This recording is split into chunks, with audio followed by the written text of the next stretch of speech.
네. 5월은 뭐니 해도 생명의 달이죠. 교회력으로는 성령 강림절이 이제 다가옵니다. 성령의 달. 우리 가정에서는 감사의 달, 사랑의 달이라고 그럽니다. 아마 12개월 중에서 가장 좋은 달이 어느 달이냐 하면 사람마다 다르겠지만 5월이 제일 좋은 달이라 그렇게 생각합니다. 지금도 하는지 모르겠지만 이화여자대학교에는 메이퀸 선발대가 있는데 제도가 좋다 나쁘다 해서 지금 시행하는지 모르지만 아마 그것도 5월이 가장 좋은 생명의 달이기 때문에 그럴 겁니다. 그렇게 좋은 달 첫째 주일과 둘째 주일은 한국 교회에서만 어린이 주일하고 어버이 주일로 교회력상 그렇게 부활절기와 성령 강림절이 교체하는 그 사이에 그 두 기념 특별히 그것을 기억하고 예배드립시다 하고 교파를 초월해서 외국에는 그렇지 않습니다. 외국은 부활절 주일과 이 성령 강림절은 교회력으로 우리가 같이 많은 어린이 주일, 어버이 주일은 우리 한국 교회만의 특징입니다. 아마 우리에게 어린이란 무엇일까? 오늘 뜨거운 기도를 해주셨습니다만 어머니를 다시 생각하면서 하나님 아버지의 뜻을 헤아려라 그런 의미로 교회가 100여 년 동안 지켜주었습니다. 오늘 특별히 보니까 어린애들 나와서 찬송하는데 원래 우리 교회는 어린이들이 내 수치를 보니까 25명 있습니다. 이사 온다고 우리가 어른들이 재구실을 못해서 어린이들이 활발하게 뛰어놀지 못하고 그래도 오늘 명진이랑 많이 나왔네요. 선진이, 선우로부터 시작해서 약 25명이 있습니다. 우리 이 시간 여러분 마음속에 다시 한번 이 자리에 오늘 나왔든 안 나왔든 지금 교회 그 어머니가 나오시든 안 나오시든 한 번이라도 이렇게 발을 들여 놓은 그 모든 어린아이들, 어린이들, 소녀들에게 진심으로 주님의 사랑과 또 은혜와 강복이 듬뿍 내리시기를 다 같이 진심으로 축하합시다. 오늘은 제가 설교는 한 15분 이내로 짧게 하고 여러분 손에 들려드린 그 어머니의 편지를 같이 읽는 방식의 좀 특이한 설교 시간을 가지려고 합니다. 서양 속담에 그런 말이 있죠. 세상과 역사를 변화시키는 것은 영웅이지만 영웅을 낳고 기르는 것은 어머니다. 말을 바꿔서 말하면 역사를 지배하는 것은 영웅이지만 영웅을 지배하는 것은 어머니다. 여성 일반보다도 어머니가 특히 그렇다 그런 겁니다. 오늘 디모데후서 본문에서 우리는 세 가지 메시지를 듣죠. 첫째는 믿음의 유산이 어떻게 이어져 가냐 할 때 어머니 계통, 모교를 통해서 자녀들에게 전달해 간다 하는 진실을 성경은 우리에게 똑똑히 말해주고 있습니다. 저는 이 편지를 읽을 때마다 특히 5절에 있는 디모데에게 너 속에 한 믿음이 있는 것을 내가 보는데 그것은 거짓이 없는 믿음이다. 그런데 그 믿음은 먼저 너 외조모 로이스와 너의 어머니 유니게 속에 있었다. 그런데 너 속에 있는 것을 내가 확신한다. 사도 바울이 믿음의 아들과 같은 디모데 청년 시절이었던 것 같은데 그런 말씀을 합니다. 외조모 로이스가 어머니 유니게 속에 있었던 그 믿음은 별다른 무슨 어려운 교리적 믿음이 아니죠. 그것은 아주 소박한 표현으로 거짓이 없는 믿음이라고 했습니다. 거짓이 없는 믿음이란 무슨 믿음일까요? 아마 복잡한 이론의 믿음이 아니고 그래서 순수한 믿음. 오늘 설교를 짧게 줄이고 우리가 읽어볼 계획인 한국 어머니가 가졌던 그 믿음 혹은 그 마음, 깨끗한 믿음, 소박한 믿음, 아는 체하지 않는 믿음, 무슨 거창한 신학적 근본 교리를 손가락으로 꼽아가면서 하나도 빼뜨리지 않고 목사나 신부나 교회 당국 앞에서 자기가 이단이 아닌 정통적 믿음을 갖고 있다고 그렇게 인정을 받는 그런 믿음하고는 상관이 없는 그런 믿음. 어쩌면 그것은 하나님은 우리 생명의 창조주이시니까 경외하고 감사하고 찬양해야 할 뿐이다. 궁극적으로는 비바람이 인생 속에 몰아치고 납득되지 않는 여러 가지 일이 있어도 우리 주님이 그랬듯이 신뢰하고 의지해야 할 그분이 하나님이다. 그런 정도의 그 믿음, 그것이 어쩌면 거짓이 없는 믿음이고 보상을 바라지 않는 믿음이고 대가를 바라지 않는 믿음이고 믿음이란 하나님과 함께 거래 행위가 아닌 하나님이니까 하나님으로서 경외하고 사랑한다는 그 믿음일 겁니다. 자녀들이 언젠가는 다 자라겠죠. 여러분들 자녀들 벌써 대학생 되는 자녀들도 있고 아주 꼬만 자녀들이 있는데 우리가 다 세상에 떠난 다음에 자녀들 마음속에 남겨둘 유산이 있다면 무엇이 있을까요? 그들이 정말 자랑하고 싶은 것이 있다면 우리 부모가 특히 어머니가 우리에게 거짓이 없는 믿음을 오늘 이론으로 교리로 설명으로 가르친 것이 아니라 그분의 삶 속에서 마음이 답답할 때는 성경을 조용히 읽으시고 어쩔 때는 찬송가를 고요히 부르시고 어쩔 때는 다 잠들어 있을 때 자녀들을 위해서 기도하시는 모습을 본 자녀가 있다면 그것이 제일 큰 자녀에게는 유산이고 자랑이고 보람입니다. 우리 교회 이제 한 집 식구가 됐으니까 이런 말 해도 괜찮겠지요. 우리 교회에서 제일 이제 잔소리가 많으시고 깐깐하신 박응철 집사님의 어머님이 우리하고는 다른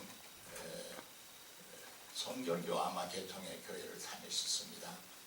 아들 성격이 점점 저렇게 깐깐스럽고 교회 성직자들이나 교회 하는 꼴들이 마음에 안 들어서 한때 박 집사님이 교회를 잘 출석도 안 하고 그러셨던 것 같아요. 근데 지금 나오시는 이유는 또 어머니가 돌아가시면서 그래도 교회를 사랑하고 예수를 사랑하고 예수 잘 믿고 교회 생활 잘해야 한다 하는 그 유언 하나 때문에 박 집사가 우리 교회 교우가 된 겁니다.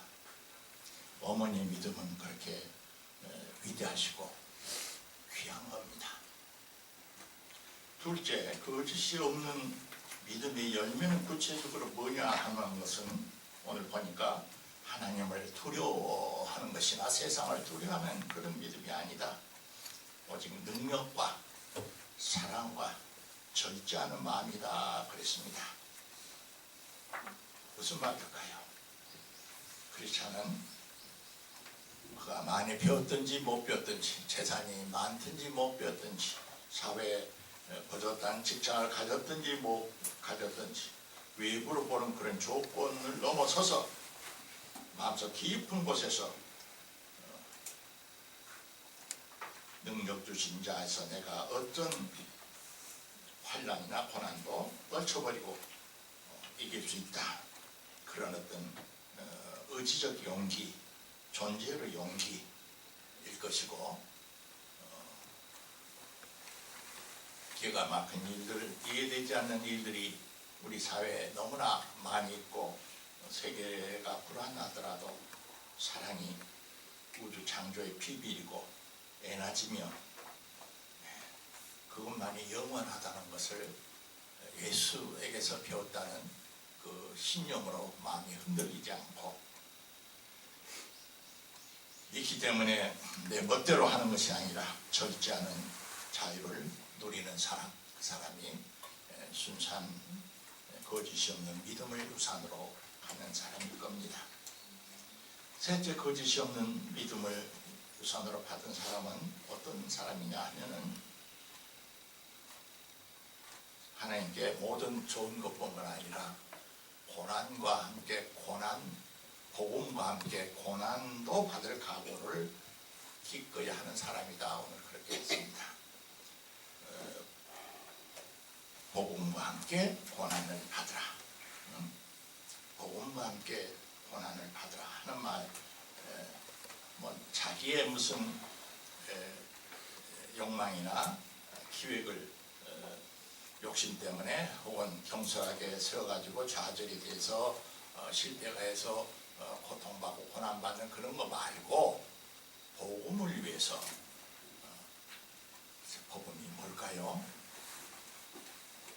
어렵게 생각하지 말고 주님이 내가 곧 길이요 진리요 생명이라 하셨으니까 주님이 우리에게 보여주신 그 길을 걷고 그것을 이 사회 속에 공동체 속에 가정 속에서 뿌리를 내리고 현실화시키려고 할 때 그것이 쉽지 않고 힘이 들고 시련이 오고 고통이 오고 고난이 되더라도 그것을 기쁨으로 감당을 하는 용기를 가지라 하는 말씀으로 새겨 들었으면 좋겠습니다. 자녀는 오늘 이제 읽는 대로 우리 한국의 어머니가 두 분을 오늘 소개를 제가 했습니다. 여러분이 평소 때 읽으실 수도 있고 접할 수도 있고 그렇습니다. 저도 여러 번 접했지만은 읽을 때마다 새로워서 오늘 감히 이 두 분의 어머니를 하나님 말씀의 강단에 올립니다. 나눠드린 자료를 좀 펴보시기 바랍니다. 하나는 엄한 어머니, 엄숙한 어머니, 용기 있는 어머니의 표상으로서 안중근 의사 어머니, 조 마리아, 이분은 가톨릭 신자에서 교회 세례명은 마리아였습니다. 성씨는 조씨였고요. 읽습니다. 아마 마지막 비로슨 감옥에 있을 때 받은 것 같습니다. 이것은 친히 보내신 것입니다. 너가 만약 늙은 어미보다 먼저 죽은 것을 불효라 생각한다면 이 어미는 웃음거리가 될 것이다. 너의 죽음은 너 한 사람의 것이 아니라 조선인 전체의 공분을 짊어지고 있는 것이다. 너가 항소를 한다면 그것은 일제의 목숨을 구걸하는 짓이다. 너가 나라를 위해 이에 이른즉 땀만 먹지 말고 죽으라. 옳은 일을 하고 받은 형인이 비겁하게 삶을 구하지 말고 대의에 죽는 것이 어미에 대한 효도이다. 아마도 이 편지가 이 어미가 너에게 쓰는 마지막 편지가 될 것이다. 여기에 너희 수의를 지어 보내니 이 옷을 입고 가거라. 어미는 현세에서 너와 재회하기를 기대치 않으니 다음 세상에는 반드시 선량한 천부의 아들이 되어 이 세상에 나오느라. 사형을 앞두고 슬퍼하지 않는 어머니가 어디 있겠습니까? 감히 수의를 지어 보내면서 죽으라고, 담대하게 죽으라고 말하는 어머니가 모진 마음일까요?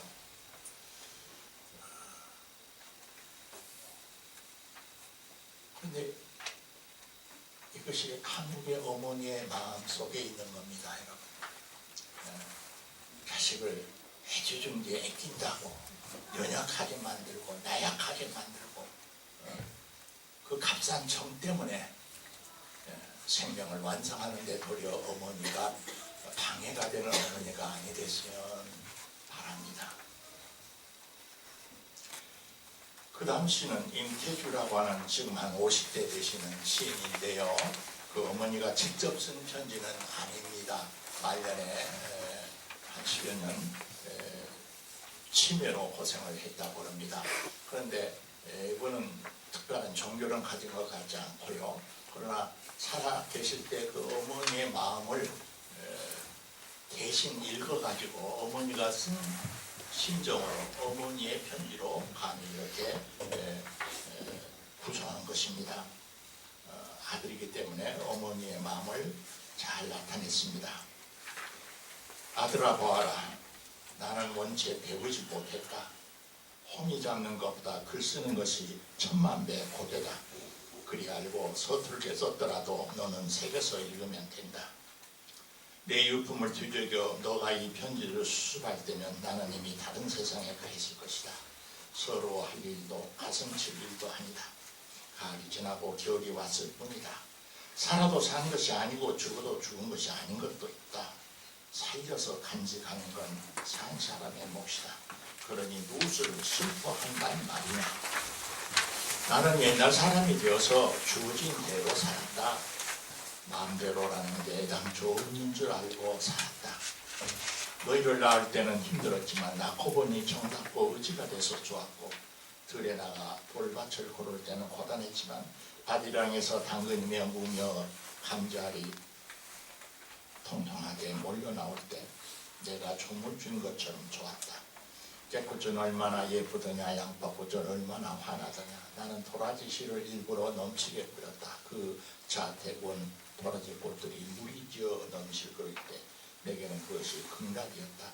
나는 뿌리고 기르고 거두었으니 이것으로 족하다. 나는 뜻이 없다. 그런 걸 내세울 지혜가 있을 리 없다. 나는 밥 지어 먹이는 것으로 내 소임을 다했다. 봄이 오면 여린 쑥을 뜯어다 된장국을 끓였고, 여름에는 강에 나가 제첩 한 소쿠리 얻어다 맑은 국을 끓였다. 가을에는 미꾸라지를 무쇠솥에 삶아 추어탕을 끓였고, 겨울에는 가을물을 썰어 칼칼한 동태탕을 끓여냈다. 이것이 나의 삶의 전부. 너는 책줄이라도 읽었으니 나를 헤아릴 것이다. 너 어렸을 적 너가 나에게 맺힌 듯이 물었었다. 이장집 잔치마당에서 일독던 다른 옆에 애들은 제 새끼를 불러 전나부랭이며 유밀과 부슬개를 주섬주섬 참겨 먹일 때 엄마는 왜 못 본 척 나를 외면했느냐고 내게 따져 물었다. 나는 여태 대답하지 않았다. 높은 사람들이 만든 세상에 지엄한 윤리와 법도를 나는 모른다. 그저 사람 사는 데는 인정과 도리가 있어야 한다는 것만 겨우 알 뿐이다.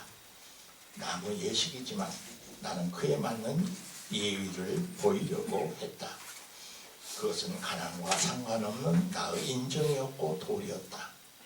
그런데 너가 그 일을 서러워하며 물을 때마다 나도 가만히 아팠다. 생각할수록 두고두고 잘못한 일이 되었다. 내 도리의 값어치보다 너 입에 들어가는 떡 한 점이 더 지엄하고 존귀하다는 걸 어미로서 너무 늦게 알았다. 내 가슴에 박힌 멍울이다. 이미 용서했더라도 애미를 용서하거라. 부각하기 그지없다. 너가 애미 사는 것을 보았듯이 산다는 것은 종잡을 수가 없다. 요망하기가 한여름 날씨 같아서 비 내리겠다 싶은 날은 해가 나고 맞구나 싶은 날은 느닷없이 소낙비가 들이닥친다. 나는 새벽마다 물 한 그릇 올리고 촛불 한 자루 밝혀서 천진신명께 기도했다. 운수 소관의 변덕을 어쩌진 못해도 아주 못살게 하지는 않을 거라고 믿었다. 물살이 센 강을 건널 때는 물살을 따라 같이 흘리면서 건너야 한다. 너는 너가 산 뜻으로 너를 가두지 말고 너가 정한 잣대로 남을 아프게 하지도 마라. 너가 아프면 남도 아프다. 남이 힘들면 너도 힘들게 된다. 해롭고 이롭고는 이것을 기준으로 삼으면 아무 탈이 없을 것이다. 세상 사는 거 별거 없다. 소극거리지 말고 살아라. 너는 이 애미처럼 애 태우고 참으며 제 속을 파먹고 살지 마라. 힘든 날이 있을 것이다. 힘든 날은 참지 말고 울음을 꺼내 울어라. 더없이 좋은 날도 있을 것이다. 그런 날은 참지 말고 기뻐하고 자랑하고 다녀라. 세상 것은 욕심을 내면 호락호락 곁을 내주지 않지만 욕심을 덜면 봄볕에 담벼락 허물어지듯이 허술하고 다정한 모습을 내보여 줄 것이다. 별것 없다. 체면 차리지 말고 살아라. 왕무장상의 시가 따라오고 귀천이 따로 없는 세상이니 너가 너의 존엄을 세우면 그만일 것이다. 마녀자들이 알곡에 티끌을 고를 때 귀를 높이 들고 바람에 까분다. 위를 고를 때는 채를 가까이 끌어당겨 흔든다. 티끌은 가벼우니 멀리 날려보내려고 그런 것이고 너희는 자세히 보아야 하니 그런 것이다. 산은 이치가 이와 다르지 않더구나. 부질없고 쓸모없는 것들은 담아두지 말고 바람 부는 언덕백에 올라 날려보내라. 소중하게 여기는 것이면 지극히 살피고 몸을 가까이 힘주면 된다. 어려울 일이 없다. 나는 너가 남벌한 듯이 잘 살기를 바라지 않는다. 억척 떨며 살기를 바라지 않는다. 괴롭지 않게 마음 가는 대로 순수하고 수월하게 살기를 바란다. 홍곤하고 희미하구나. 자주 눈비가 다녀갔지만 막개겠나. 사이사이 살구꽃이 피고 수수가 여물고 단풍물이 들어서 좋았다. 그런 대로 괜찮았다. 그러니 내 삶을 가여워하지도 애달하지도 마라. 부질없이 길게 말했다. 살아서 한 번도 해본 적 없는 말을 여기에 남긴다. 나는 너를 사랑으로 낳아서 사랑으로 키웠다. 내 자식으로 와줘서 고맙고 염치 없었다. 너는 정성껏 살아라. 어머니 마음을 헤아려서 쓴 한 시인의 편지지만 두 곡만 꿈이 적게 했으면 좋습니다. 어릴 때 가난하게 산 집 어머니들은 부잣집 당시 날에 가거든요. 그래서 이제 가난한 애들이 전도 붙이고 똑똑하면 또 가난한 애들이 또 몰려와서 그러죠. 그런데 이제 다른 집 엄마들은 주인 상에 올릴 중요한 무슨 메인 테이블에서 그렇게 했어요. 전부 주고 남은 끝머리라도 좀 거두어서 자식의 입에 속에다 넣어주는 것이 그때 관리였단 말이에요. 근데 이 시인의 어머니는 그러지 않더라는 겁니다. 그래서 이제 시인이 투정을 부리고 그랬는데 그 말이 참 귀해요.